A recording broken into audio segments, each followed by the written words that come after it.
Imagine spending your entire life carrying a treasure map to gold that never actually existed.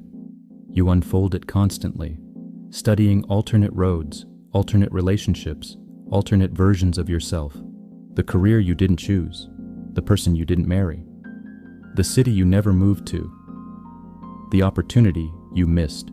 And slowly, these unlived lives begin haunting you more powerfully than the one you are actually living.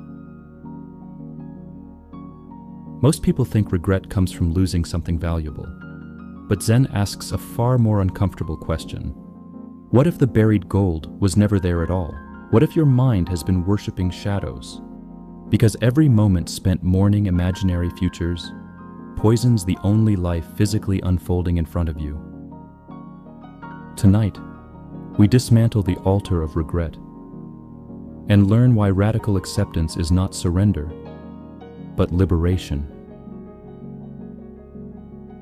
The human mind is strangely incapable of leaving closed doors alone. It constantly turns backward, replaying, reconstructing, editing reality emotionally.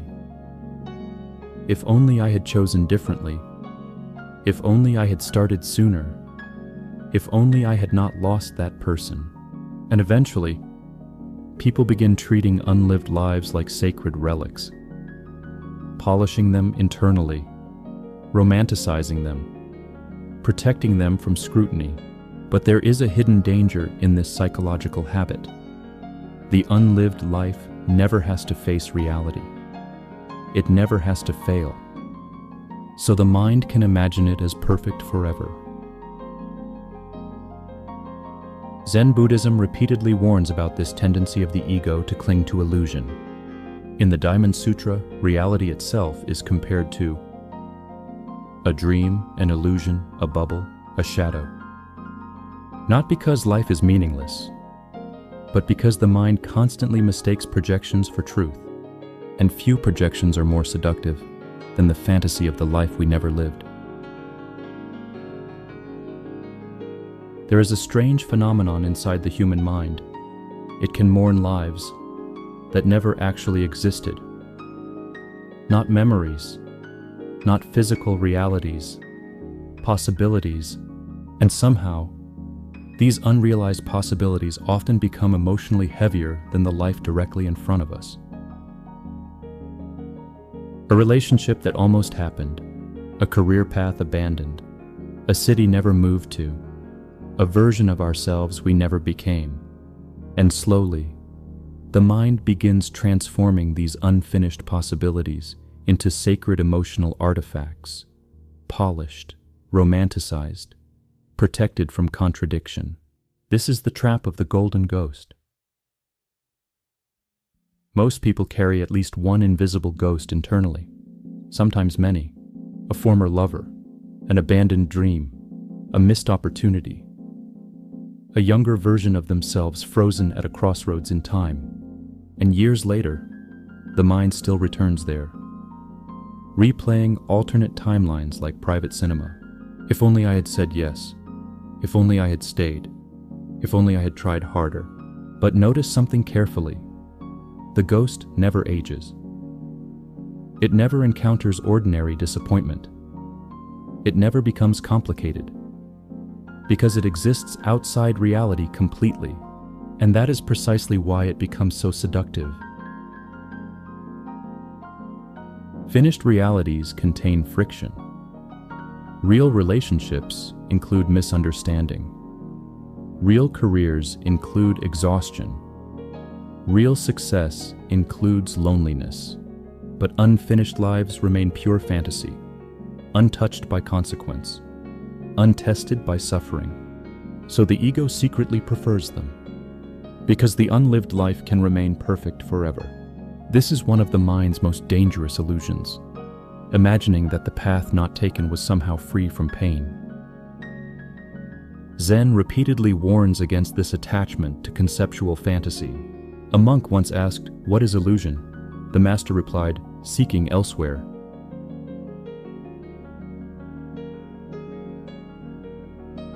Because suffering intensifies the moment the mind abandons direct reality for imagined alternatives. The human nervous system has a tendency to emotionally preserve incomplete experiences. Psychologists sometimes call this the Zeigarnik effect. Unfinished things linger longer in memory, but spiritually, the effect goes deeper. Unfinished possibilities become emotionally inflated precisely because reality never had the chance to humble them. The relationship that ended early never reached disillusionment. The business never faced collapse. The dream never encountered sacrifice. So the ego fills the empty spaces with projection, and projection always paints with gold. For many people, the deepest ghost is relational, the one that got away. But often, what they truly miss is not the actual person. It is the emotional possibility attached to them, the imagined future, the fantasy self that existed beside them. Because memory is not objective, it edits, selects, romanticizes, especially when loss becomes involved. Zen Buddhism teaches that attachment does not come from objects themselves, but from the mind's stories about them. And no story becomes more intoxicating than, "That was supposed to be my real life." The digital world intensifies this suffering dramatically. Social media exposes people to thousands of unlived lives every single day. Someone traveling freely, someone deeply in love, someone becoming wealthy, someone achieving recognition, and each image quietly whispers, "You chose wrong." This creates what could almost be called psychological multiverse fatigue. The modern mind is constantly confronted by alternate versions of existence, alternate bodies, alternate careers, alternate destinies, and gradually, people stop inhabiting their actual life fully because they are too busy grieving simulations. What makes this especially dangerous is that the nervous system often responds to imagined scenarios almost as intensely as physical reality. You can feel genuine grief over a future that never occurred, genuine shame over a path never attempted, genuine longing for a person who exists mostly as emotional reconstruction internally. This is why regret feels so physically heavy. The body reacts to imagined loss as if something tangible died, even when the thing was mostly projection. In Buddhism, there is the concept of Maya, the world of illusion. Not illusion meaning nothing exists. Illusion meaning the mind mistakes mental constructions for permanent truth. And perhaps one of the greatest modern forms of Maya is the worship of unlived lives. People kneel emotionally before alternate realities that never had to endure actual existence. Ghosts become more convincing than the living present. Reality almost always loses against fantasy initially. Why? Because reality contains detail, mess, ambiguity. The present moment includes laundry, stress, human imperfection. The fantasy life contains cinematic editing, only highlights, only emotional intensity. So naturally the ego says, that life would have completed me. But Zen asks a devastating question. Completed who? Because the self-longing for completion is itself unstable, changing continuously. Some people spend decades excavating emotional ruins, digging endlessly through old memories, trying to recover meaning from dead timelines. But the more attention poured into ghosts, the less vitality remains for the present. And eventually, life becomes haunted, not by actual tragedy, but by emotional attachment to alternate realities. There is also hidden ego inside regret, because regret often assumes, if I had chosen differently, I could have controlled reality perfectly. But this is illusion. No path guarantees peace. No decision eliminates suffering entirely. The road not taken would have contained different pain, different confusion, different uncertainty. Yet the ego edits all of that out, leaving only imaginary gold behind. This is the crucial realization. The unlived life never had to survive reality. It never had to pay bills, navigate conflict, age, lose things, get sick, feel disillusioned. So of course it appears cleaner. The ghost remains beautiful precisely because it never became real. Zen always returns attention to immediate reality, not because the past is evil, but because fixation creates suffering. A famous Zen saying states, "When walking, walk. When eating, eat." Simple words, but they point towards something radical. Stop dividing your life between reality and fantasy simultaneously, because attention trapped inside ghosts cannot fully touch what is alive now. And maybe the real tragedy was never losing the opportunity. Maybe the tragedy was allowing the ghost of it to consume the life still unfolding in front of you. Perhaps your unlived lives were never buried treasure. Perhaps they were mirrors, showing the mind's endless tendency to romanticize distance, to worship absence, to polish shadows until they glitter like gold. But shadows cannot nourish you. Ghosts cannot love you back. And imaginary futures cannot be inhabited. Only this moment can. Only this breath can. Only this imperfect, unfinished human life unfolding right now. Because in the end, the one that got away may not be the relationship, or the opportunity, or the alternate path. It may be the countless present moments you lost, while chasing echoes through the ruins of imaginary lives. The ego has a survival mechanism few people recognize. When reality becomes painful, it creates alternate versions of the self internally. Cleaner versions, stronger versions, more successful versions. Versions untouched by failure. And slowly, these imaginary selves begin competing against the person you actually are. This is why regret becomes addictive, because the unlived life never had to become human. Somewhere inside your mind, there is likely a phantom version of you, the one who made the right decision, the one who never lost confidence, the one who started earlier, the one who stayed disciplined, the one who chose the better relationship, the one who became extraordinary. And the ego secretly worships this imagined self, not because it is real, but because it remains permanently unfinished, untested, unbroken, pure potential. The ego hates limitation, hates uncertainty, hates ordinary human vulnerability. So it creates fantasies of alternate lives where suffering supposedly would not have happened. If only I had chosen differently, everything would have aligned. But this is illusion. No human life escapes difficulty. No path avoids grief. No version of you becomes permanently complete. Zen repeatedly points toward this truth. The suffering comes not from imperfection itself, but from resistance to imperfection. The fantasy self is seductive because it never encountered friction. It never had to wake up exhausted, never had to navigate heartbreak, never faced rejection, never discovered its own psychological limitations.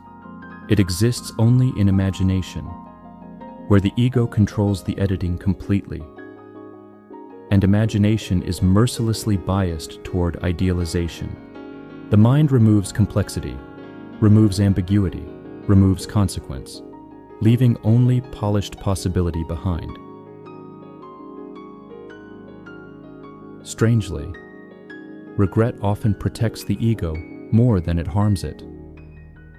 Because as long as the better life remains hypothetical, the ego can continue believing, I could have become someone greater, without ever confronting the terrifying possibility that even the alternate path may not have fulfilled you. This is why some people stay emotionally attached to unlived lives for decades. The fantasy becomes safer than reality. Because reality can disappoint.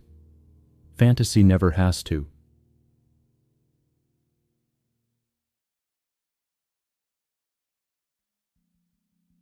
Distance creates illusion. Things far away appear cleaner, more beautiful, more meaningful. A mountain seen from afar looks smooth. Only when climbed do you encounter jagged stone, exhaustion, cold air, and danger. The unlived life functions similarly. Viewed from emotional distance, it appears flawless, but only because you never had to inhabit its details. Modern digital culture intensifies this suffering dramatically. People no longer compare themselves only to others. They compare themselves to infinite idealized identities, optimized bodies, optimized careers, optimized lifestyles, and eventually, the human nervous system begins treating ordinary existence as failure. Simply being human starts feeling insufficient. Zen sees this as profound delusion, because the chase for perfection never actually ends. The ego always creates another future version requiring pursuit, another horizon, another condition for worthiness. One of the most radical teachings in Zen Buddhism is the idea of a not-man. No fixed self, not meaning you do not exist, but meaning the self is fluid, process-based, impermanent. The version of you who regrets the past today is already different from the one who made those decisions years ago. And the perfect future self, the ego worships, does not exist at all. It is mental vapor, a conceptual mirage, ghosts arguing with projections. Modern people are profoundly tired because they are constantly trying to become someone else. A better self, a perfected self, a future self finally worthy of peace. But this endless self-construction creates hidden violence internally, because the current self becomes treated like unfinished material constantly needing correction. And eventually, people stop experiencing themselves compassionately. They only evaluate themselves strategically. Am I progressing enough? Improving enough? Winning enough? The soul becomes a project instead of a living presence. Perfectionism appears humble externally, but spiritually, it often contains enormous ego, because perfectionism secretly assumes reality should have unfolded according to my preferred design. The ego resists imperfection because imperfection exposes lack of control. But Zen teaches something radically different. The crack is not the interruption of life. The crack is life, impermanence, uncertainty, limitation. These are not design flaws in existence. They are existence itself. There is another reason the ego clings to imaginary futures. They remain emotionally safe. The unlived life cannot reject you now, cannot collapse now, cannot fail publicly now. So some people remain psychologically suspended between realities, unable to commit fully to the present because they are still emotionally negotiating with ghosts. But half-lived attention creates half-lived existence. Zen repeatedly emphasizes totality. When drinking tea, drink tea. When grieving, grieve. When living this life, live this life. Not the imaginary parallel version endlessly replaying inside thought. The Diamond Sutra states, "All conditioned phenomena are like dreams, illusions, bubbles, shadows." The ego hears this and feels fear, but Zen offers it as liberation. Because if the fantasy self is illusion, then you are finally free from worshiping it, free from kneeling before impossible perfection, free from measuring your humanity against imaginary standards. Every moment spent idealizing the unlived self extracts energy from the living self. Creativity weakens. Presence weakens. Gratitude weakens. And eventually, life begins feeling emotionally distant, not because reality lacks beauty, but because comparison poisoned direct perception. The fantasy self becomes a tyrant internally, always whispering, "You should have been more." Healing begins with one devastating realization. The alternate self was never guaranteed peace either. The person who took the other path would still suffer, still fear loss, still age, still feel confusion, still search for meaning. Because suffering does not disappear through optimization, the ego simply relocates it. Zen returns us to something startlingly simple. This breath, this imperfect body, this unfinished life, not the fantasy, not the projection, not the polished imaginary identity floating inside thought, just this. And strangely, when the chase for perfection relaxes, life becomes more intimate, more breathable, more real. Because maybe peace was never hidden inside becoming the perfect version of yourself. Maybe peace begins the moment you stop abandoning the imperfect person already here. Perhaps the greatest illusion was never the missed opportunity itself. Perhaps it was believing there existed some flawless version of you waiting in another timeline. A self untouched by pain, untouched by confusion, untouched by human limitation. But no such self exists, only this living consciousness, changing moment by moment like water moving through open hands. And perhaps true freedom begins when you finally stop worshiping imaginary perfection long enough to fully inhabit reality, because in the end, the ego keeps inventing golden versions of yourself that never had to become real. But awakening begins the moment you stop chasing the flawless phantom and finally sit beside the imperfect life already breathing in front of you. Living in regret feels passive, but psychologically, it is enormously expensive. Because attention is life force, and wherever attention goes, energy follows. Every replay of the past consumes cognitive bandwidth. The nervous system keeps revisiting emotionally unresolved timelines, trying to renegotiate events already completed. This creates chronic internal fragmentation. Part of you remains trapped inside old conversations, old decisions, old endings, and meanwhile, the present moment receives only partial attention.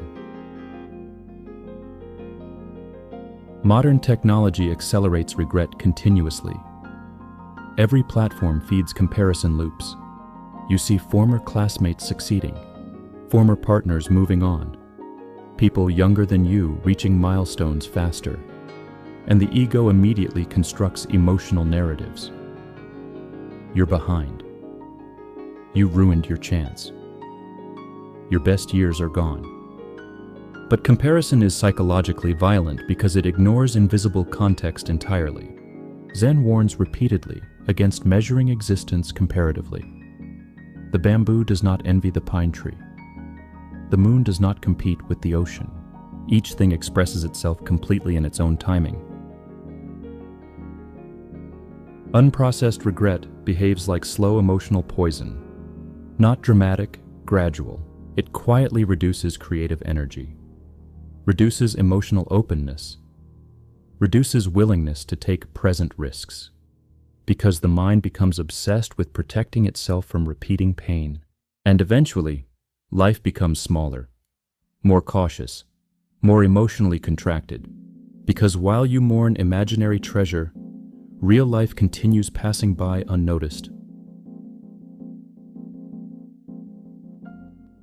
Radical acceptance begins with one brutal realization: the alternate life is dead. Not sleeping, not waiting, dead. And peace only begins when we stop resurrecting ghosts emotionally. Zen does not teach denial. It teaches direct seeing. You acknowledge, yes, that path closed. Yes, that relationship ended. Yes, that version of life will never happen. And then, you stop worshiping the corpse, because suffering intensifies whenever the mind refuses finality. A tree cannot grow infinitely in every direction simultaneously. Some branches must be cut for the organism to survive. Human life functions similarly. Every chosen path automatically eliminates countless others. This is not failure. This is structure.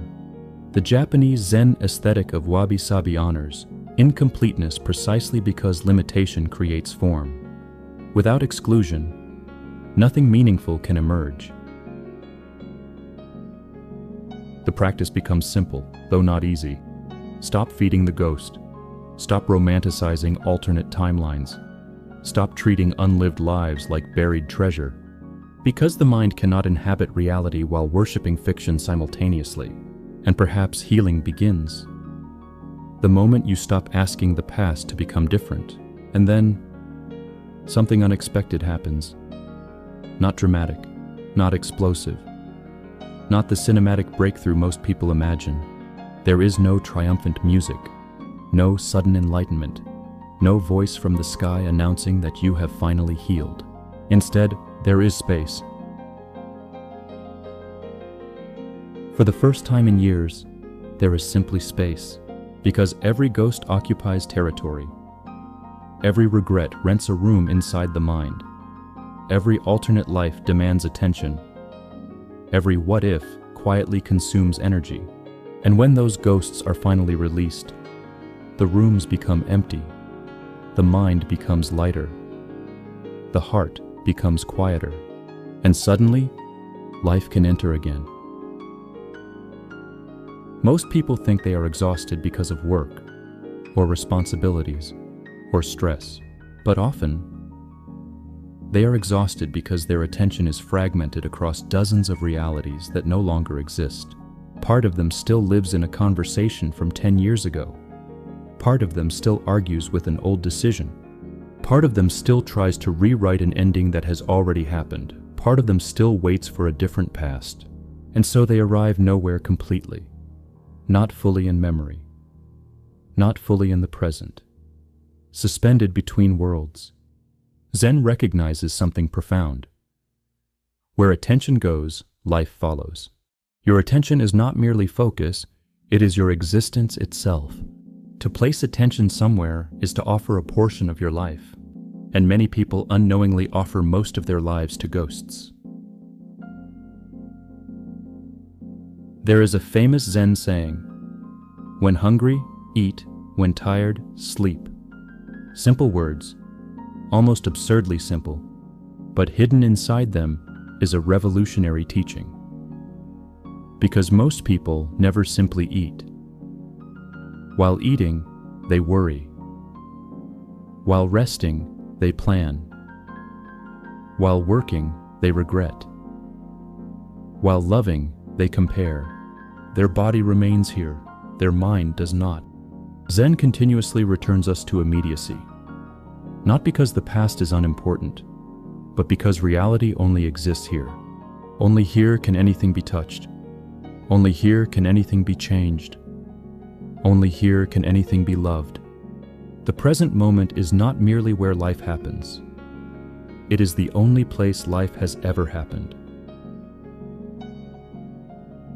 Many people misunderstand acceptance.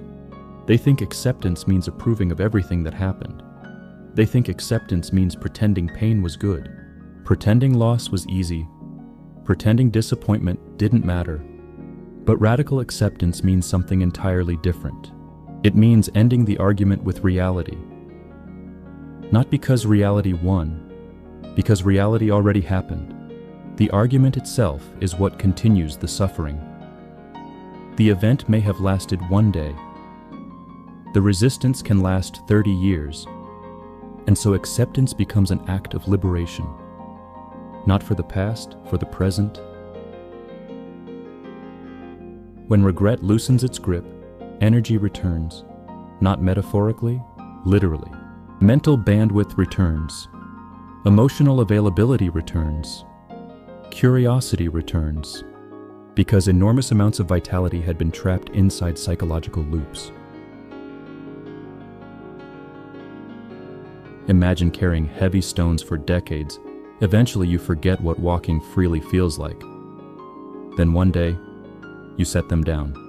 Nothing external changes, yet everything changes. Because movement becomes possible again. This is what happens when attention stops feeding regret.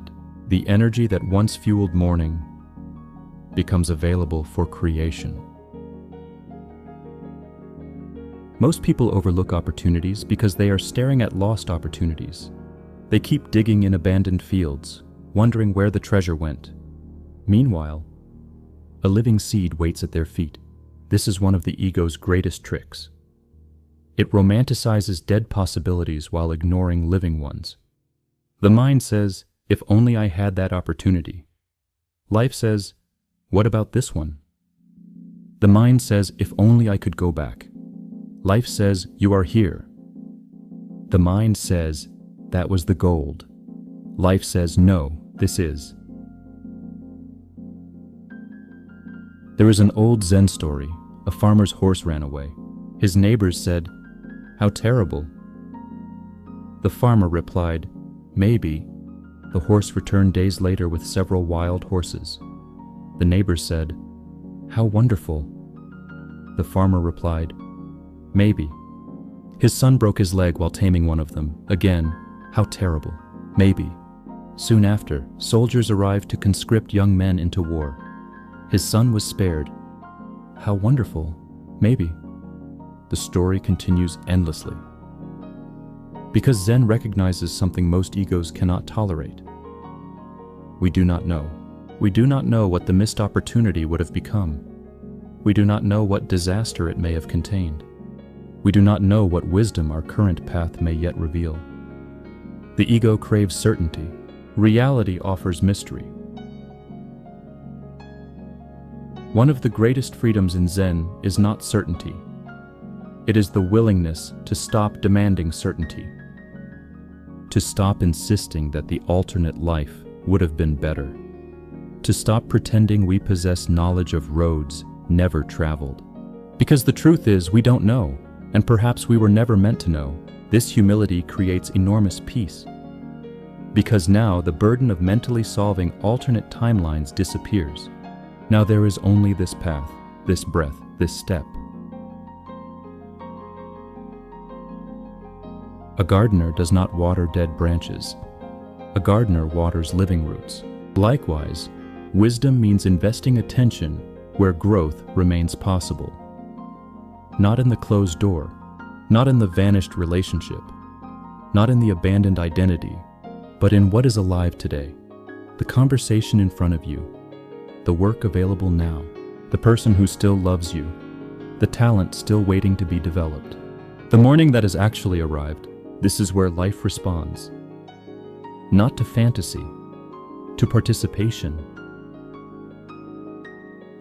Perhaps this is the deepest realization. The ego spends years digging through old ruins, searching for buried treasure. But there was never gold there, only memory, only imagination, only stories. The real gold has always existed somewhere else. Not behind you, not inside alternate timelines, not hidden inside unlived lives. The gold is hidden inside attention itself, inside presence. inside the ability to meet this moment completely, because every meaningful thing, love, wisdom, creativity, peace, connection, can only be refined here. Now, never elsewhere, never later, never in the life that didn't happen, and perhaps one day, you will look back on the opportunities you once mourned and realize something astonishing. They were never treasures buried beneath the past. They were simply shadows cast by distance, echoes mistaken for gold, ghosts mistaken for destiny. And once those ghosts are finally released, you discover what was waiting all along. Not another life, not a better timeline, not a perfected version of yourself. Just this imperfect morning, this unfinished journey, this living breath. And for the first time, that becomes enough. Because the only gold that has ever existed is the gold you are refining right now. Perhaps your lost opportunities were never stolen destinies. Perhaps they were simply roads that dissolved back into mist. Echoes, shadows, unlived possibilities mistaken for permanent truth. And maybe peace begins when you finally stop carrying maps to imaginary treasure. When you stop kneeling at the altar of regret. When you stop negotiating with ghosts. Because in the end, the only life that can still be touched, shaped, loved, and transformed is the one breathing in front of you now.